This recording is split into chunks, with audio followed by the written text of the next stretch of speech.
I'm writing to seek your opinion on my situation. Let me begin by providing some background about my life and then explaining my issue. I am currently 34 years old and my wife is 31. We've been married for a little over 8 years and have been a couple for 10. Overall, I would describe our marriage as extremely satisfying and completely fulfilling in every aspect.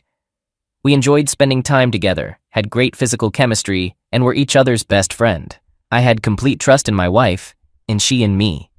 Did you notice how I described everything in the past tense? You'll understand why in a moment. By choice, we hadn't started a family yet because we wanted to enjoy our lives for a while and save up for a down payment on a nice home. We purchased the house last year, and this year we had planned to start our family. However, that's definitely not going to happen now. I have a stable job and a good income, while my wife works as an elementary school teacher. She excels in her job and her students and their parents adore her. Keep all of this in mind as I share what happened next. Last Tuesday, I received a phone call from a woman who urgently requested that I call her back, as she had important information to share with me. I didn't recognize the name, and I suspected it might be some kind of scam, so I deleted the message.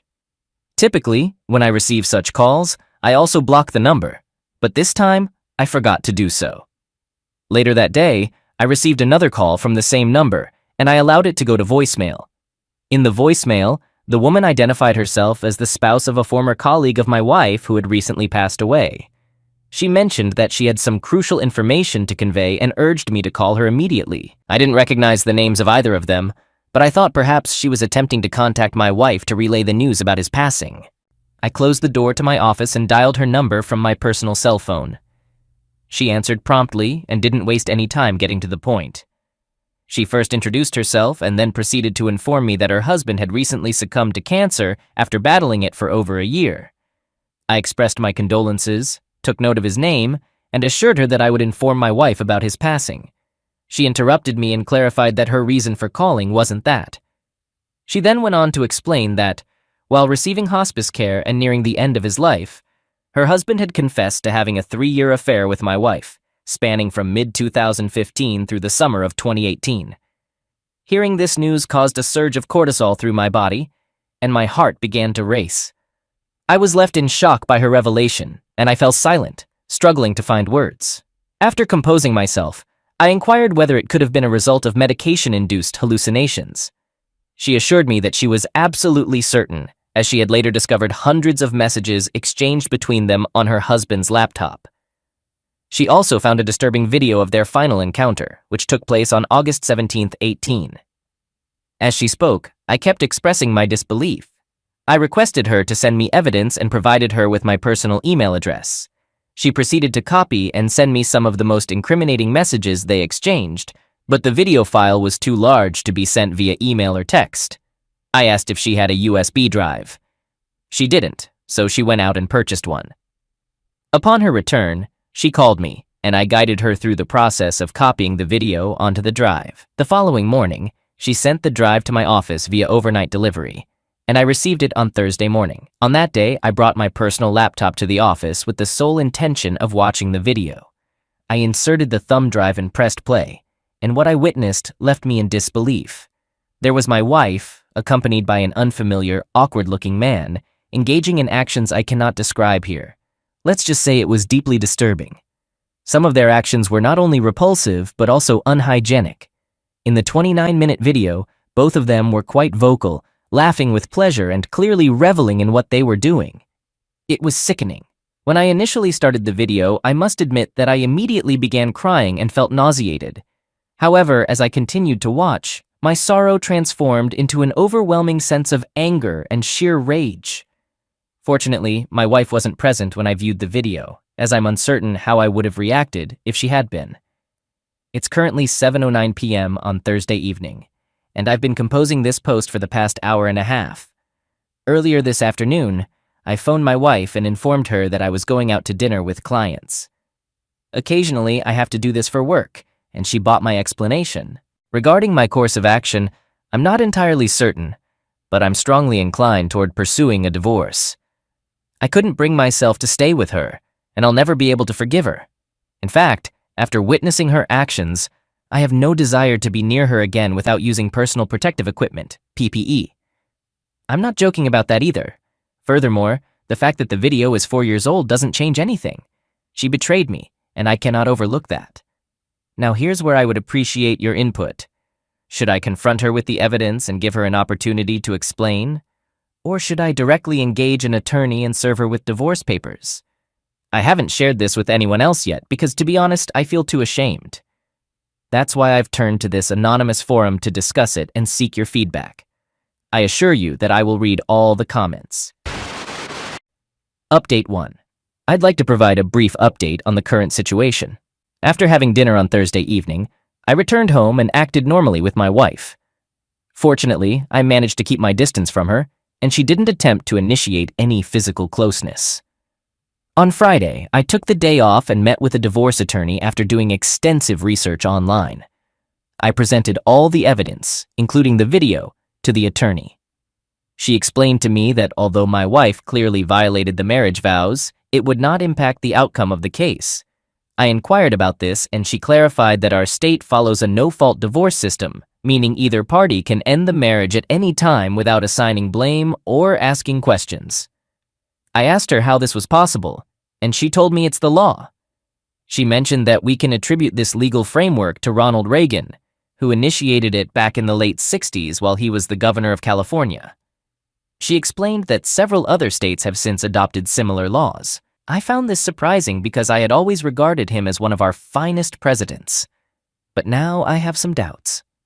Nevertheless, my decision to proceed with the divorce remains unchanged. It simply implies that I'll end up in a much worse financial situation as a result of this ordeal.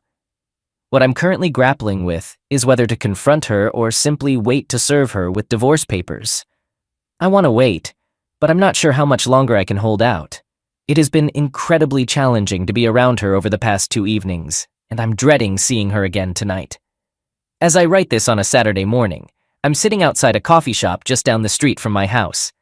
I informed my wife that I needed to respond to some work emails and was coming here to do so, which is something I occasionally do. Fortunately, she didn't insist on accompanying me, but she has already sent me a couple of texts inquiring about when I'll be returning home. I suspect she may sense that something is amiss with me. That's the extent of my update for now. Second update. It's Sunday morning, and once again I find myself sitting outside a coffee shop. But this time, I'm 20 miles away from my home. About a week ago, I reached a breaking point and confronted my wife about her affair. I couldn't hold back any longer, so I did it last Sunday morning. I managed to get through Saturday because we went to the museum and had dinner with another couple, so I didn't have to spend much time alone with her. That night, we were both too tired from the day to attempt any kind of intimacy. The following morning, while we were in the kitchen and she was making coffee, I made the decision to confront her. Perhaps I shouldn't have done it then, as I was feeling irritable and filled with anger. But I went ahead. I asked her if she knew a certain person, her affair partner. When she heard his name, she turned and looked at me with a surprised expression. Initially, she said no, but then admitted that he was a science teacher at the junior high. With my tablet in front of me, I mentioned that I had read about his passing due to a serious illness. She responded, saying it was awful and that he was so young. She continued, mentioning that she didn't know him well but was aware he had a wife and son. I let some time pass and observed her after she sat down and served me coffee. She appeared anxious and on edge, frequently glancing at her smartphone. After a few minutes, I asked if she had ever collaborated with this man in any way. She looked at me in frustration and replied with a firm no. Then she asked why I was inquiring about him. I responded by asking if she was absolutely certain, to which she affirmed with a confident yes, and acted as though my question was unreasonable. At this point, I was fed up with beating around the bush, so I decided to be direct. I informed her that I had evidence of her 3-year affair with this man and demanded that she come clean immediately. She inquired about what I was talking about, and I told her that she knew exactly what I meant and should stop pretending otherwise. Her response was to burst into tears and ask how I had found out. I told her that the method wasn't important, but I had all their love messages as proof. She attempted to gaslight me, claiming that those messages were merely part of a fantasy roleplay and that nothing physical had ever occurred between them. I interrupted her and asked her to repeat herself, and once more she insisted that there had been no physical contact. I then showed her the video of them together and pressed play, which caused her to lose her composure. She transitioned from denying any wrongdoing to apologizing and stating that it had all taken place 4 years ago, and she had since changed as a person. Afterward, I stood up, left my seat, and walked out to the patio, with her trailing behind me. She was crying and pleading with me to talk, but I expressed my desire to be alone. She continued to cry loudly and raised her voice, repeatedly saying, "Please, please." To avoid causing a scene in our neighborhood, I returned to the house. By that point, I was becoming increasingly angry and went into the bedroom to start packing. She tried to pull me away and hugged me in an attempt to prevent me from leaving. I warned her that if she didn't release me, I would send the video to her parents. Upon hearing this, she promptly let me go and lay on the bed, crying and repeatedly apologizing. I completed my packing and left the house. When she asked where I was headed, I informed her that I'd be staying in a hotel for a while. I left her there, crying, and drove away. I drove to the same coffee shop where I am today, just down the road from my office. From there, I made a reservation at the hotel across the street and spent the morning contemplating my next moves. Throughout this period, my wife persistently called and texted me, but I didn't respond until I checked into the hotel at 3 p.m. During the call, which lasted nearly 2 hours, I informed her that I intended to divorce her and she should get prepared for it. The rest of our conversation was filled with her pleading with me and trying to change my mind. At one point, I asked her to explain her relationship with her affair partner. She stated that they both shared a specific disturbing fetish, and that was the extent of it. She explained that their physical actions held no emotional significance, attempting to prove it by criticizing the man's appearance. She insisted that I could see from the video how unattractive and emaciated he was. She argued that it was evident she would never leave me for him, and their meetings were solely to satisfy the shared fetish, which she claimed she no longer had. In response, I suggested that she might have serious mental issues and advised her to seek professional help. Perhaps unwisely, she immediately embraced this statement and admitted that she might be insane for her actions. She then transitioned to emphasizing that all of this had occurred over 4 years ago, and she hadn't thought about being with anyone else since. I countered by asserting that the only reason she ended the affair was that her affair partner moved 5 hours away to take a position in another school district. She attempted to convince me that she had ended it long before that, but I pointed out that the video was recorded the day before he and his family left town. She had no response, and it became clear to me that my wife was not only a cheater, but also a habitual liar. On Monday of the past week, I met with my attorney to inform her of the weekend's events and express my desire to expedite the divorce process. She agreed to proceed and recommended that I cease all direct contact with my wife, directing all future communications through her. She also cautioned against confronting my wife without witnesses, emphasizing the potential risks. She mentioned that she has dealt with numerous instances where husbands were wrongly accused in similar situations. I took her counsel seriously and informed her that I would follow this approach moving forward. So, that's the current situation. Everything has unfolded rapidly, and I haven't had the opportunity to grieve the end of my marriage. I don't feel too terrible at the moment, but I'm aware that it will catch up with me eventually. Third update. Once I granted my attorney the permission to fast-track the divorce, I shared the news with my family, and they expressed shock and disappointment in my wife's actions. Their primary concern was my well-being, and I reassured them that I was coping. Nevertheless, they decided to visit me for a few days the following week. The following day, my mother-in-law, MIL, called me and apologized for her daughter's behavior. She inquired if there was any chance I might reconsider or take some time to think before proceeding with the divorce. I explained that I had already made up my mind and now just wanted an amicable divorce to move on. She understood my position, and we ended the call on good terms. During the following week, my parents arrived in town on Thursday and checked into the hotel where I was staying. I took Thursday and Friday off work to spend time with them, and we enjoyed sightseeing during the day and dining out at night. On Saturday morning, my mom informed me that my in-laws had reached out and wanted to meet my parents for lunch.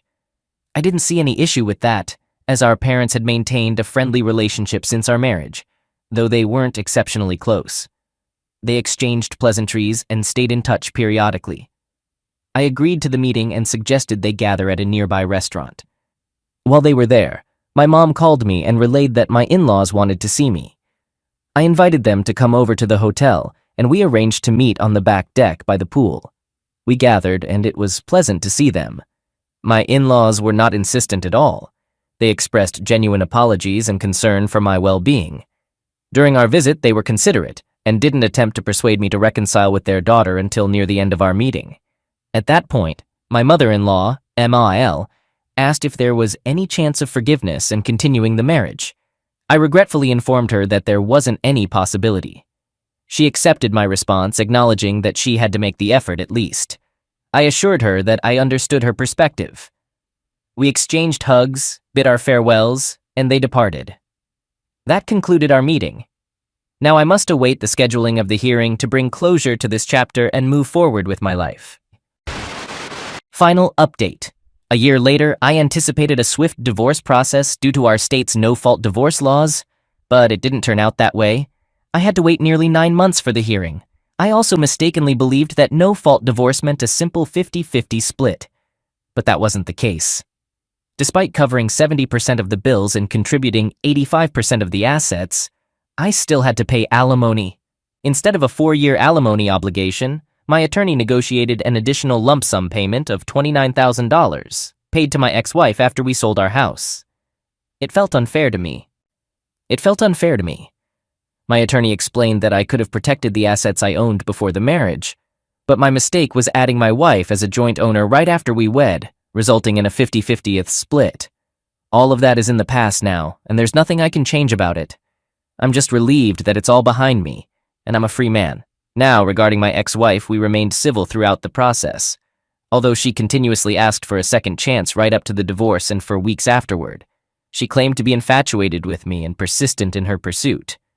She hasn't been overly intrusive, but every few weeks she sends me a text, reminding me that she still thinks about me and that she'll always be available if I change my mind. The strangest thing she asked last week was whether I'd be willing to have a child with her. I told her no, as we're divorced. She then inquired if I would be a biological material donor so she could have a child using my genetic material. I told her firmly that it's not going to happen, and if she wants to have a child, she should consider another relationship or explore the option of a donor. She insisted that she doesn't want another man, and if I won't be the father, she won't have children. That text exchange left me deeply concerned, and I hope she reconsiders her stance. While I do care about her well-being, I believe I'll need to cease communication with her. The next time she reaches out, I plan to convey this message in a firm but gentle manner. Meanwhile, I intend to contact her parents and inform them about her recent behavior, hoping they can discreetly intervene and help resolve the situation. That's the update for now. I may have lost half of my net worth, but at least I've regained my freedom.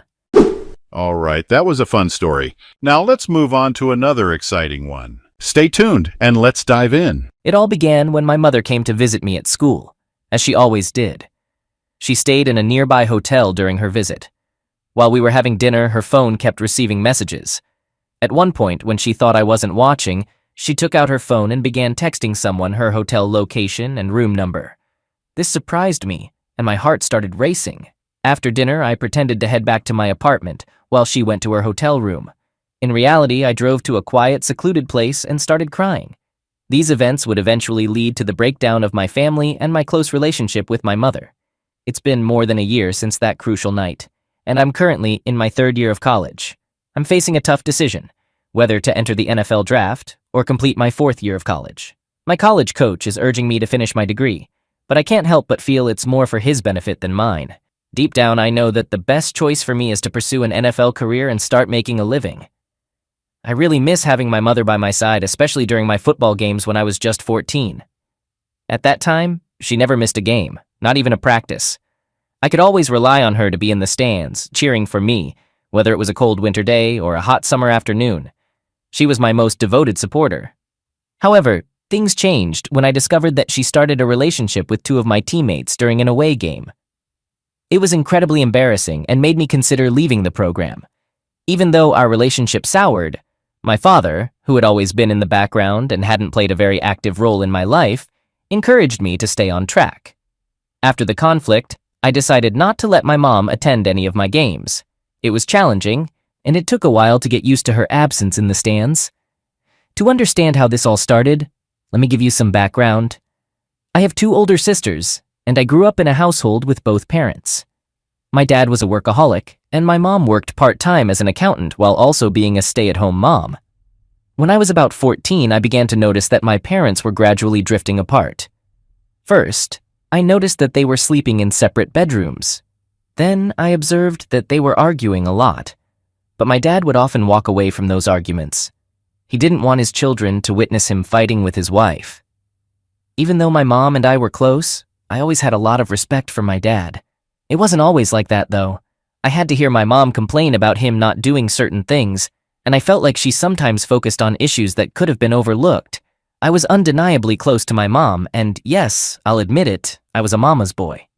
She had always been there for me, maybe a little too much at times, perhaps a bit too enthusiastic. Especially when it came to motivating me and developing my skills, she played a significant role in getting me to where I am today. I give her credit for attending all my games and practices. I always knew she'd be there cheering me on. I'm not saying my dad wasn't present, he was. He's the silent type, and when he wasn't working, he enjoyed taking me into the woods. My dad has consistently provided guidance and support, but he allowed my mom to take the lead at home and in raising me. He did this mainly to avoid conflicts with her. When it came time for me to choose a college for football, my mom played a significant role in the school I ultimately selected. I was a highly sought-after recruit with multiple scholarship offers, and I depended on my mom to help me make the right choice. She made a wise decision because the program I'm currently in suits me well. My college was several hours away from home, and my mom would visit me in college, staying in a hotel at least once every 2 weeks. At first, I thought she was coming to watch my games or attend away games, but it turned out there was more to it. If she hadn't gotten involved with my teammates in an embarrassing way, everything might have been okay.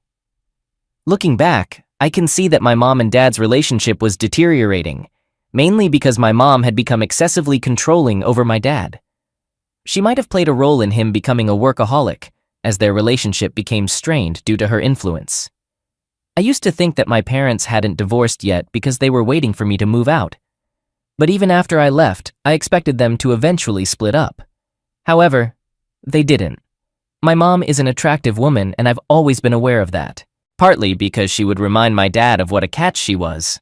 And she was right. I noticed my friends talking about my mom and the interest they showed in her since high school. At first it was embarrassing, and I didn't like the attention she was getting. I wished she wouldn't come to my games, but I eventually got used to it. I saw coaches and players looking at her and asking me about her, finding reasons to start conversations with her. Everyone was always respectful, and she would dismiss it. I never in a million years thought she would consider being unfaithful to my dad. I'm not sure why I thought that way, but I had always looked up to her. Everything changed in my second year of college when we had a game. My school was in the Southeastern Conference, and it was during this time that things took a different turn. I won't provide specific details about my position or the school I attended because I'd like to remain anonymous. I was one of the top players on my college football team, and it seemed like a sure thing that I would make it to the NFL. People admired me, and as college athletes, we had the chance to invite our family members to our games, even when we played away from home. For this specific game, my mom and older sister were supposed to come and support me, but my sister had an exam and couldn't make it. My dad, as usual, didn't attend my away games due to his busy work schedule, and he and my mom often didn't get along. They argued a lot, so he preferred to avoid the games. We were on the road for about a week, and what struck me as odd was that I didn't see my mom much during that time. This was unusual because she had joined the trip to support me. I assumed that she must be busy with work, and I appreciated the fact that she made the effort to be there for me, even though she had work commitments, something I believed my dad wouldn't do. It wasn't until a week later that I started hearing rumors from a teammate that one of my fellow teammates had been involved with my mom. Initially, I thought they were just trying to mess with me or tease me, as we often did to each other, to mentally challenge one another. Additionally, many players were envious of me because they knew I had a promising future in the program, so I dismissed it, thinking it was merely psychological games. However, the rumors persisted, and I began hearing that 2 other teammates had also been romantically involved with my mom around the same time. Despite this, I hesitated to confront my teammates because, once again, I found it difficult to believe. It's worth noting that it wasn't uncommon for family members to travel long distances to attend their son's games. I wasn't the only one. Almost all of my teammates had family members who came to watch our games, and most of us came from out of state. Everything took a different turn for me one day as I walked towards my mom after a game. I noticed that she was texting and had a smile on her face. When I approached her, she quickly tried to hide her phone, but her body language made it evident that she was concealing something. Later, during dinner at a restaurant that evening, her phone kept buzzing, and she couldn't divert her gaze from it. At one moment, she must have thought I wasn't paying attention, perhaps underestimating how much I'd grown. I observed her texting someone her hotel location and room number. It seemed like she couldn't wait to finish dinner, even though she had previously used the excuse of needing to go to bed early. However, this time was distinct because I had just seen that text message meant for someone else. Previously, I didn't mind cutting dinner short with her since I had my own commitments, friends, and even girlfriends who invited me to various events. We exited the restaurant, and she gave me a hug before rushing to her car. I was left feeling bewildered and uneasy because I couldn't grasp what she was doing. That's when it struck me that this wasn't the first instance of her behavior like this. It felt like I was experiencing déjà vu, and I felt betrayed. It was as though all along she had been coming to my school not to visit her son, but to be with someone else. When I discovered that my mom was being unfaithful to my dad, a whirlwind of emotions overwhelmed me. Initially, disbelief washed over me like an icy wave. It was impossible to comprehend that the woman I had admired and loved my entire life, my own mother, could betray my dad in such a manner. As the shock faded, anger flared up inside me. I was furious with her for jeopardizing our family, for betraying my dad, and for putting me in the middle of it all. Anger also swirled towards the teammates involved, for breaking a trust I didn't even realize was at risk. Sadness and pain followed, as I experienced a deep sense of loss. The family that I had always known, the stability that I had taken for granted, was now shattered.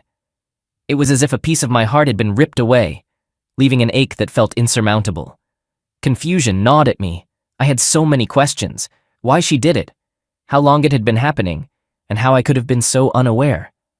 I felt like I was lost in a maze of secrets and desperately wanted to understand it all. Guilt also crept in. I wondered if I could have done something differently, if I had missed any signs, if I had played a role in this situation. It was a persistent, self-doubting feeling that was hard to shake off. All these emotions tangled together, creating a tumultuous storm inside me.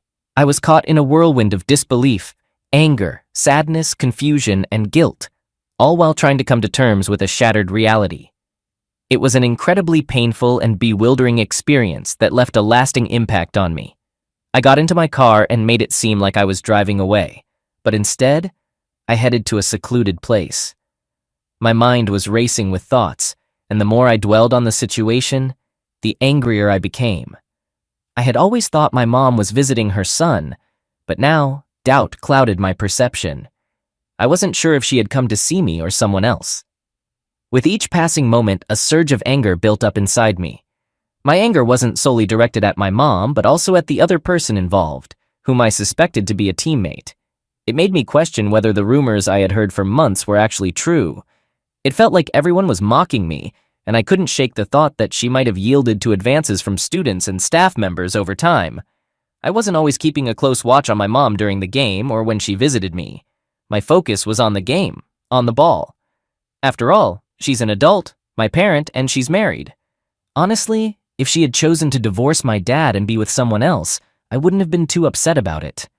What bothered me the most was that she was doing this right here, in a place where people knew me well.